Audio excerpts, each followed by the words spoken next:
Assalamualaikum warahmatullahi wabarakatuh. Halo teman-teman semuanya, bagi yang belum tahu, perkenalkan nama saya Aton Oktar dengan NPM 24011010148 dari program studi Ekonomi Pembangunan. Nah, di sini saya akan menjelaskan cara penulisan daftar pustaka dan juga penomoran sesuai dengan bab yang akan dibahas kali ini. Baik, langsung saja. Langsung saja. Daftar, daftar pustaka dan penomoran. Sebelumnya, saya akan menjelaskan pengertian dari daftar pustaka terlebih dahulu.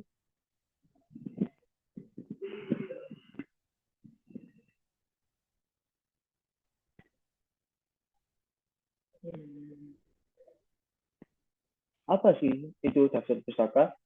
Daftar pustaka atau yang sering disebut sebagai referensi adalah daftar berisi informasi mengenai judul buku, nama pengarang, penerbit, dan sebagainya. Daftar pustaka merupakan komponen tak terpisahkan dalam sebuah karya tulis ilmiah, sekaligus menjadi bukti kredibilitas dari tulisan tersebut dan juga validasi. Nah, seberapa pentingkah daftar pustaka itu? Fungsi dari daftar pustaka. Yang pertama, memperkuat argumen dari karya tulis ilmiah tersebut. Yang kedua, menghindari plagiasi. Yang ketiga, menghormati penulis yang karyanya dijadikan acuan dalam penulisan karya ilmiah. Yang keempat, mempermudah proses meninjauan ulang sumber-sumber rujukan saat diperlukan koreksi pada konten tulisan. Yang kelima, memberikan bantuan kepada pembaca untuk lebih memahami sumber-sumber yang dikutip dalam karya ilmiah.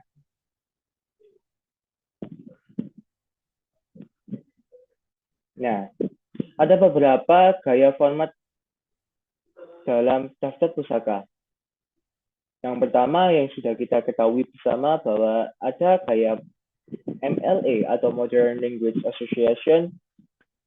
Selanjutnya yaitu American Psychological Association atau APA dan juga Chicago Manual Style atau CMS. Nah, cara penulisan daftar pustaka yang pertama, pada umumnya daftar pustaka ditulis berdasarkan urutan. Yang pertama yang pasti nama penulis. Nama penulis disebutkan sebagai elemen pertama. Penulis dimulai dengan nama belakang atau nama keluarga, diikuti oleh tanda koma dan nama depan serta nama tengah jika ada. Yang kedua, tahun terbit. Setelah nama penulis, langkah berikutnya adalah mencantumkan terbitnya tulisan. Tahun terbit buku biasanya dapat ditemukan di halaman awal setelah halaman judul.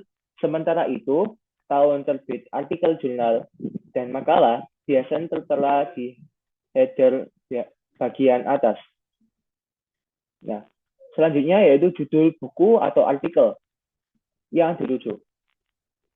Judul tulisannya dirujuk, judul harus ditulis secara lengkap sesuai dengan yang tercantum pada sumber, baik itu berupa buku, artikel jurnal, makalah, atau sumber lainnya. Yang keempat, nama penerbit. Setelah mencantumkan judul tulisan, informasi berikutnya adalah nama penerbit.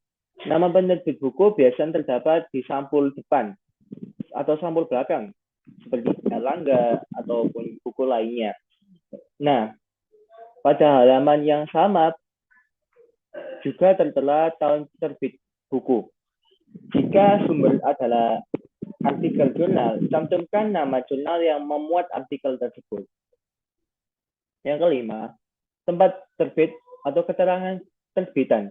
Langkah terakhir yang dalam penulisan daftar pustaka adalah menyantumkan keterangan penerbitan.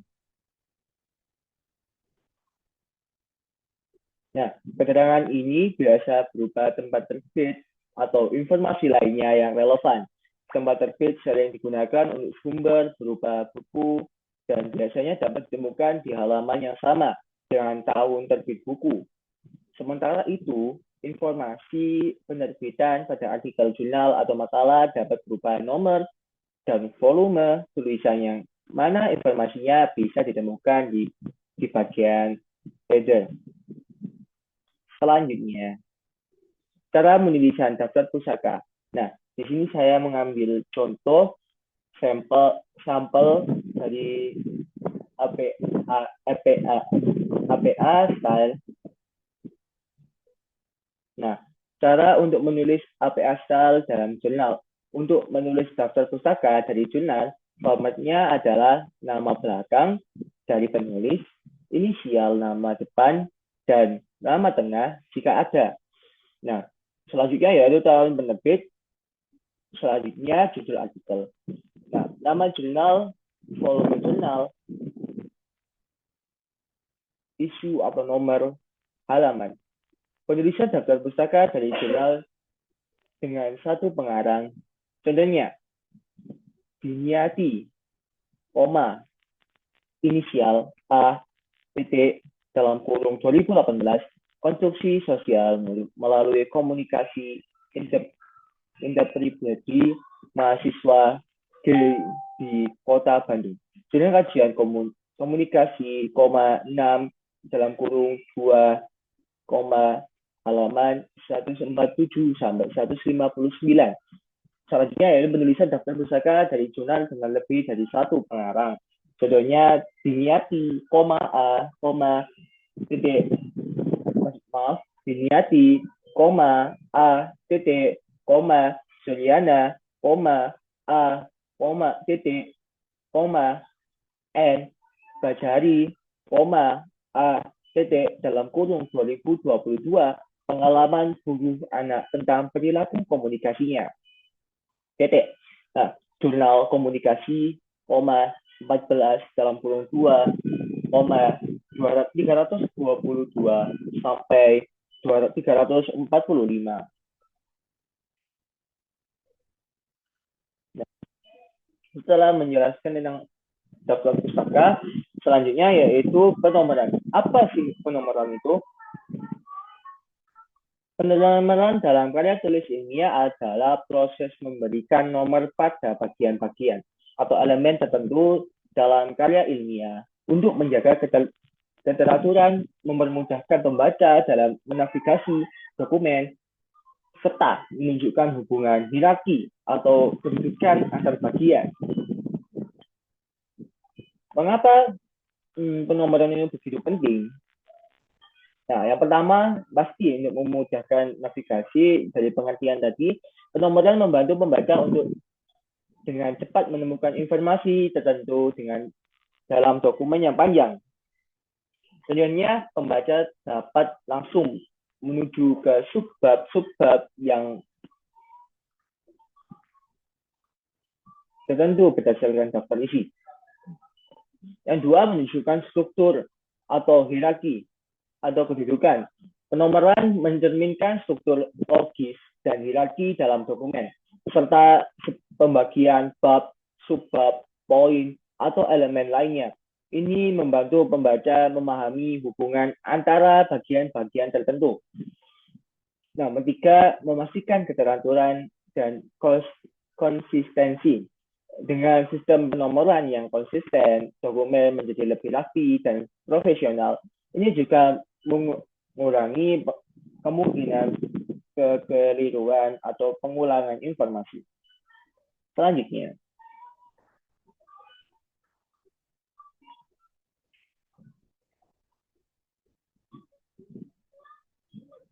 yaitu mempermudah proses review. Reviewer atau pembimbing dapat dengan mudah menunjuk pada bagian-bagian tertentu yang memerlukan revisi atau pembagian. Misalnya pembagian tabel 3.2 atau cek kembali pada subbab 4.1.1. Nah, ini sangat memudahkan bagi reviewer. Nomor 5, mendukung kredibilitas ilmiah.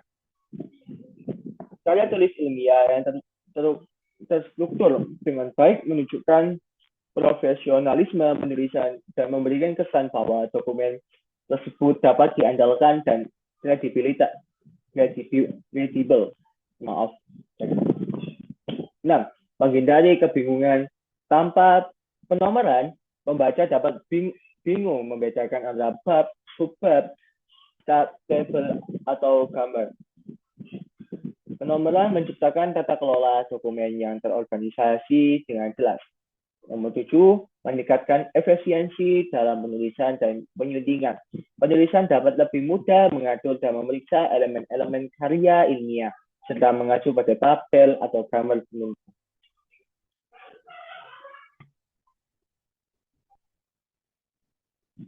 Nah, dari tadi banyak sekali manfaat dan banyak sekali kegunaan penomoran. Selanjutnya yaitu aspek utama dalam penomoran. Aspek pertama dari penomoran yang pasti yaitu struktur penomoran, bab, dan subbab. Bab biasanya diberikan nomor dengan angka Romawi atau angka biasa. Misalnya, bab 1, bab I, pendahuluan. Nah, bisa dilihat bahwa ini menggunakan angka Romawi. Bab I2, bab II, atau 2, tinjauan pustaka. Nah, selanjutnya yaitu subbab. Subbab menggunakan angka desimal untuk menunjukkan hierarki. Misalnya, 2.1 kajian teoritis, 2.1.1 definisi. Nomor 2, penomoran halaman. Biasanya awal karya ada abstrak, kata pengantar, dan juga daftar isi. Menggunakan angka Romawi kecil untuk halaman. I, I. Nah, isi utama dan lampiran menggunakan angka Arab. 1, 2, 3. Nomor 3, penomoran tabel dan gambar. Setiap tabel atau gambar diberikan nomor sesuai bab. Misalnya, tabel titik 1, data responden, gambar titik 2, grafik hasil penelitian. Nah, selanjutnya yaitu penomoran referensi. Nah, gaya nomor sumber diberikan nomor sesuai urutan kemunculan dalam teks seperti dalam kurung 1, dalam kurung 2. Gaya berbasis nama tidak menggunakan angka tetapi nama penulis dan tahun. Contohnya EPE style. Nomor 5, penomoran poin atau daftar. Biasanya menggunakan daftar format angka seperti 1, 2, 3 atau huruf A, huruf kecil A, B, C untuk daftar berurutan. Ya, mungkin cukup sekian dari saya. Wassalamualaikum warahmatullahi wabarakatuh.